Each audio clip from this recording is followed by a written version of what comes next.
Good day, my name is Sky, and I appreciate you spending some study time with me. I'm here to help you make money in online poker by teaching you key strategies and getting you to take action.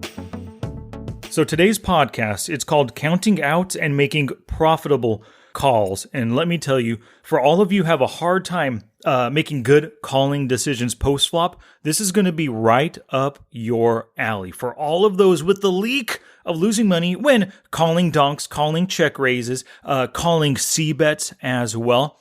This episode is going to teach you exactly how to figure out how your hand works with the board. And when you're thinking about calling with an open-ender, a flush draw, a couple overcards, I'm going to give you the strategies that you need to improve those decisions for better profitability. Now, this episode is the number one downloaded episode from 2021 from February 4th of that year, and it's episode 325. So to help you take notes, go to the show notes page, smartpokerstudy.com/pod325. Okay, let's learn to make some smarter post-flop calls. Gambate! Woohoo! I'm a college man! I won't need my high school diploma anymore! I am too smart! I am too smart! I am too smart! I am too smart!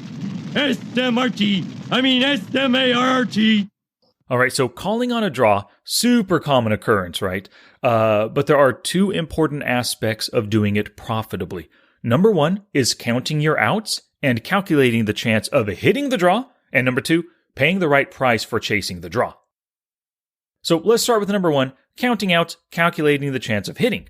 So outs, first off, is a quick definition. Those are the cards that can come on the turn or the river that can improve your hand into a potentially winning hand. And there's quite a few different examples or different types of draws and outs that you're looking for, but I have a few examples right here.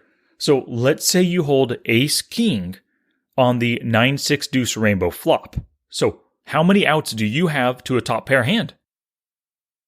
Yep, 6 outs, the 3 remaining aces, and the 3 remaining kings in the deck. So let's say you have 10-9, and the flop is deuce, jack, queen. How many outs do you have to a straight? Well, you got an open-ended straight draw, 9-10, jack, queen, so there's 8 outs right there. Now let's say you have that same 10-9, but it's suited, 10-9 of spades, and the flop is ace of spades, 6 of spades, 3 of clubs. How many outs do you have to the flush? Yep, 9 outs, the 9 remaining spades in the deck. So once again, the same hand, 10 of spades, 9 of spades. It's a lovely 8 of spades, 7 of spades, 3 of clubs flop. Holy stromboli, right? I guess you didn't flop a mate hand, but you are open-ended with a straight flush draw and 2 overcards. So how many outs do you have to hit a top pair or better hand? You actually have 21 outs, 9 spades, 4 jacks, 4 sixes, 3 tens, and 3 nines. Any of those cards coming out is going to give you a top pair or better hand.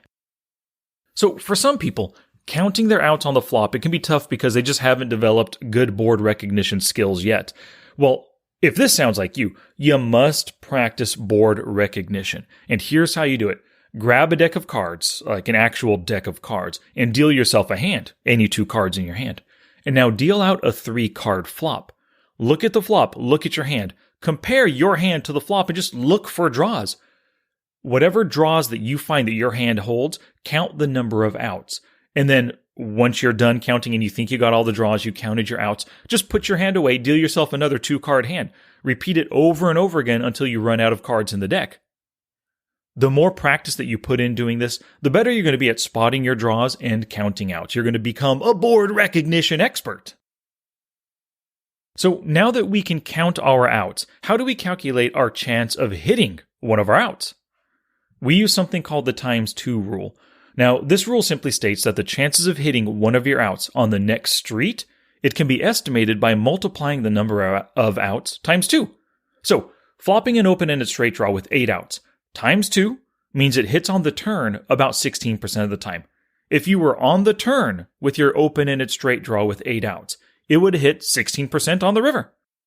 If you wanted to calculate the chance of hitting your flopped draw by the river, you would multiply your outs times 4. So if you flop that open-ender and you can potentially see both turn and river cards, well, you got 8 outs times 4 is a 32% chance of hitting. You use the times 4 rule not only, but often in tournaments, but only when you're considering going all in on the flop, either as the caller or as the raiser. If you're going all in on the flop, you're guaranteed to see the turn and river. If you just call somebody's bet on the flop, well, they might bet again. They might shove on the turn. So you're not guaranteed to see the river. You're only guaranteed if you have it set in your mind, I'm gonna call both streets, or if you're going all in on that flop. Now, some of you might be interested in the math behind the times 2 and the times 4 rules. Well, okay, if you go to the show notes page, smartpokerstudy.com/pod325, I actually have the math laid out there that proves with 8 outs on the flop, you actually have a 17% chance of hitting your draw, which is really close to the 16% that the times 2 rule estimates for you. So you can go to the show notes page to look at the actual math behind, but just trust me, multiplying it by 2 will tell you the chance of hitting on the next street. Multiplying it by 4 will tell you the chance of hitting it by the river if you're on the flop. Okay, so you've counted your outs and you've used the times 2 rule, right? Let's say that you flop that open-ended straight draw for 8 outs. Now you want to figure out if you're paying the right price for chasing your draw. So 8 outs times 2 times 2, 16% chance of hitting. Your opponent bets 50 cents into the $1 pot. Is it profitable to call this bet to hit your draw? Now, to figure this out, you need to calculate the break-even point on your call. Then you compare your chance of hitting to the break-even point. The break-even point for any call is the risk divided by the total reward. So, in this example, you're risking a call of 50 cents to win a total pot of $2. Now you might say, where do you get that $2 from, Sky? Well, that's from the initial $1 pot. Your opponent bet 50 cents. You're calling 50 cents. $1 plus 50 equals $2 right there. So the break-even point is just the 50 cents divided by the $2 or 25%. So in order to make a profitable call, you need to hit your draw greater than that 25% break-even point. So in this example, the 8 outs has a 16% chance of hitting, and that's much less than the 25% needed. So calling is not a profitable play to make. You should be folding or bluff raising instead.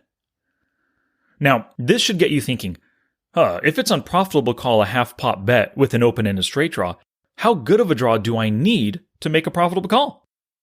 Well, if you had 13 outs, multiply that by 2, that gives you a 26% chance of hitting, which is greater than that 25% break-even point, so that would be a profitable call. So you'd need something probably like an open and a straight draw plus 2 overcards. That gives you 14 outs total. Now, that has a 28% chance of hitting, and that makes for a profitable call against that half-pot bet. Now, if you go to the show notes page, you're going to find a break-even calling cheat sheet. And what this sheet says, what it lays out for you, is the percentage of the pot that your opponent bet and how often your call needs to work. You can see that at 50%, you need it to work, or your call needs to win 25% of the time. If somebody bets 100%, your call needs to win 33% of the time. That little cheat sheet right there, that's going to help you estimate while you're playing. Because it's kind of tough to calculate break-even percentages on the fly, especially if they're betting weird amounts. But if you can estimate, their bet is roughly 2/3 pot, well, you look at the cheat sheet, I need to win 29% of the time. And that's going to help you right there just seeing and knowing those percentages. And what I highly recommend is writing down the calling break-even percentages on a sticky note so that you can use them the next time you're thinking about calling somebody's bet. Challenge! Here's my challenge to you for this episode. Use the ×2 rule and the break-even calling point when you're deciding whether or not to call with your draw. If your chance of hitting is greater than the break-even calling point, go ahead and call. That's a profitable call to make. If not, fold or raise to bluff them off the hand if you believe that they can find a fold. Also, put that break-even calling point cheat sheet on a sticky note to help you with all future calling decisions.